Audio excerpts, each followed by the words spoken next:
una enfermedad que hoy, por la Organización Mundial de la Salud, está ocupando el primer lugar dentro de los trastornos mentales a nivel mundial y en el cuarto o quinto de las enfermedades más discapacitantes de todos los tipos de enfermedades a nivel mundial. Lo más peligroso que tiene la depresión es la alta relación que tiene con el suicidio o la conducta suicida.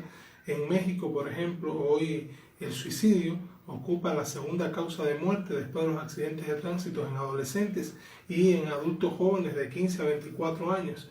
A nivel mundial también está esta cifra marcada. Entonces, podemos definir la depresión como una enfermedad o un trastorno del estado de ánimo en el que el paciente tiene como síntoma cardinal la tristeza.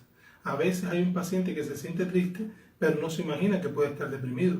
Y la diferencia que hay entre la tristeza y la depresión, se puede definir que una persona puede estar triste, por ejemplo, cuando le fallece un familiar, puede estar triste cuando tenía una expectativa en un momento determinado de un trabajo y no lo logró, o puede estar triste cuando quería, por ejemplo, un joven ingresar a la universidad y no lo pudo hacer. Ahora, tú puedes estar triste, pero estar triste 2 o 3 días normal. Ahora, si esa tristeza se comienza a mantener en el tiempo y pasan más de 2 semanas y no puedes lograr salir de esta tristeza y van pasando los meses y continúas triste y además de eso tienes deseos de llorar, las actividades que antes te eran placenteras ya no te resultan placenteras, prefieres estar en tu casa a salir a hacer las actividades diurnas o las que estabas acostumbrado, o si no haces las cosas porque sabes que tienes que hacerlas pero no porque tienes deseos.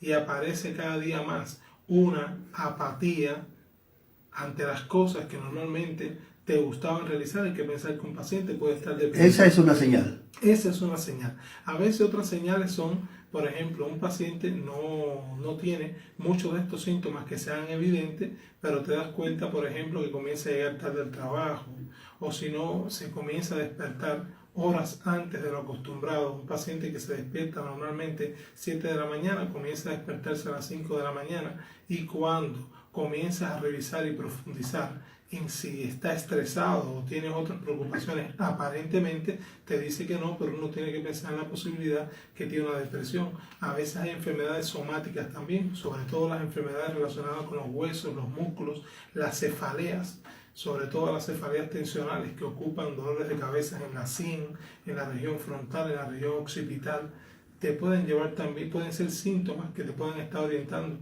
a que pueda haber una depresión enmascarada o una depresión subclínica. ¿El paciente se puede identificar que tiene este problema? Sí, el paciente sí se puede identificar, sobre todo, por ejemplo, los familiares. Es muy común que cuando van a la consulta te digan que ellos notan que desde hace un tiempo a la fecha el paciente ha venido cambiando, ¿no? Y a veces te refieren que el paciente lo han visto en ocasiones como preocupado, a veces tocas determinados temas y se le humedecen los ojos. Entonces estos síntomas que parecen síntomas que no son muy importantes son los que te pueden dar muchas veces indicios a pensar en que hay una depresión. Ahora, el principal problema que tiene la depresión es que muchas veces es imperceptible cuando va agravándose la depresión. Una persona tiene un evento traumático en un momento determinado y puede estar experimentando una depresión leve.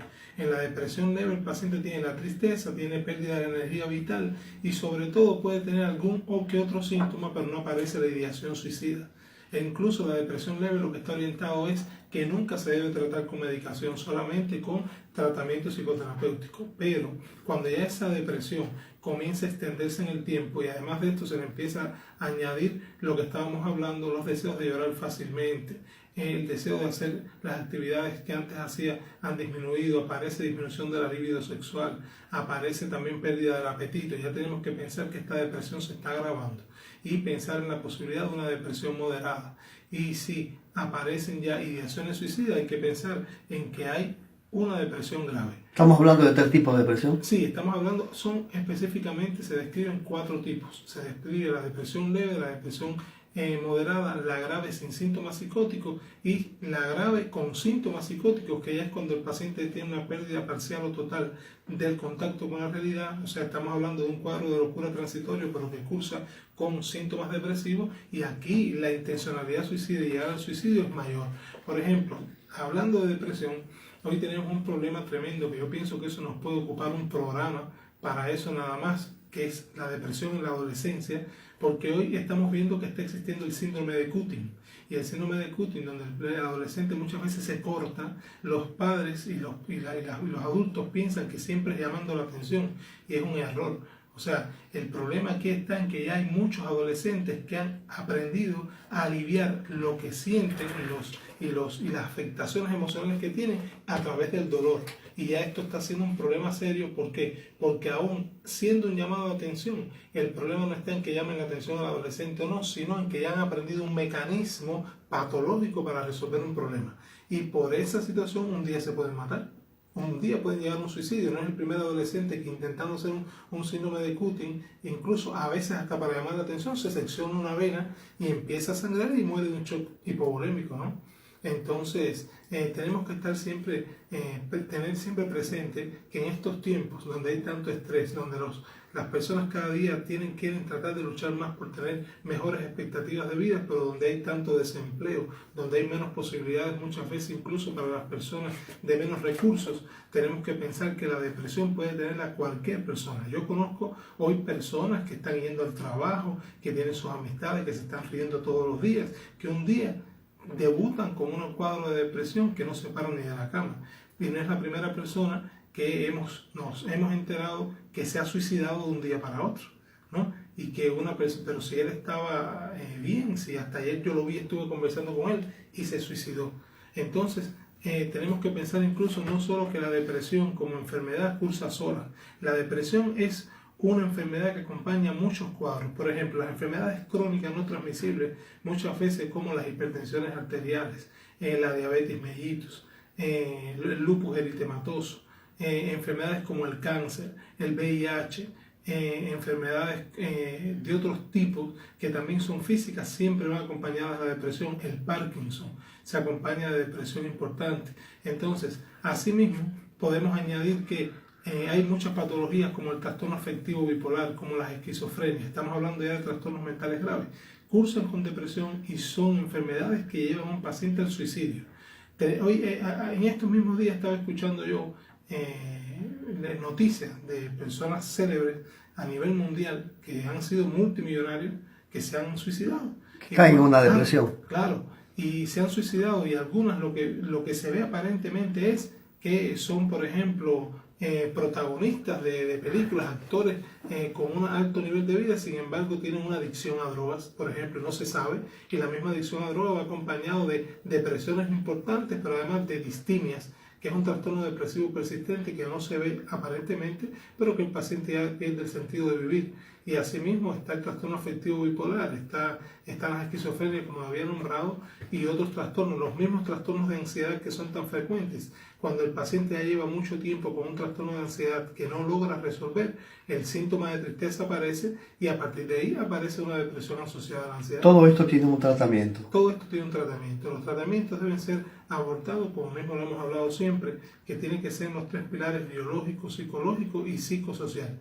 La mayoría de las personas se deprimen porque pierden los recursos para afrontar la vida. O sea, no precisamente porque los problemas aparezcan, porque siempre problemas van a aparecer, pero cómo yo los enfrento es lo que nos lleva a nosotros a continuar viviendo, verle sentido a la vida, o pensar en un momento determinado que ya no vale la pena. ¿Cuánto es necesario en este punto el apoyo familiar? El apoyo familiar es imprescindible. El apoyo familiar nunca puede faltar. La persona que quiere en un momento suicidarse porque tiene una depresión, pero siente que está apoyado por la familia, tiene un 95% de curabilidad más que un paciente que no tiene apoyo familiar. De hecho, todos los pacientes que yo veo en consulta, sea cual sea el tipo de enfermedad, yo siempre cito a las personas que interactúan con él, porque es que tienes que conocer las personas que interactúan con el paciente que está con un trastorno mental, cómo es la enfermedad, cuál va a ser el pronóstico, cómo puede ser el manejo. Y quiero ahorita aclarar algo. Hay algo muy frecuente que sucede en la sociedad, y es que las personas utilizan este término en un deprimido.